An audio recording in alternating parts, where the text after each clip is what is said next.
বিষ্ণু ইসলাম একবার ওয়াশরুম সেরে এসে দেখলেন কে যেন অজুর পানি রেখে গিয়েছে। জিজ্ঞেস করলেন কে রেখেছে, বলা হলো আব্দুল্লাহ ইবনে আব্বাস রেখে, ছোট্ট আব্দুল্লাহ। বিষ্ণু ইসলাম খুশি হয়ে গেলেন, হায় রে, সে কিভাবে খেয়াল করলো, আমি এখন ওয়াশরুম থেকে আসলেই তো আমার অজুর পানি লাগবে। খুশি হয়ে একটা দোয়া করলেন তার জন্য। তিনি বললেন আল্লাহুম্মা ফাক্কিহহু ফিদ্দীন ওয়া আল্লিমহু তা'বীল, মানে হে আল্লাহ, আপনি তাকে দ্বীনের জ্ঞান দেন এবং কোরআনের ব্যাখ্যা তারে শিক্ষা দেন।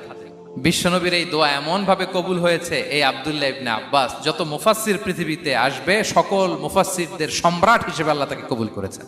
বিশ্বনবীর দোয়া তারা পেয়েছেন।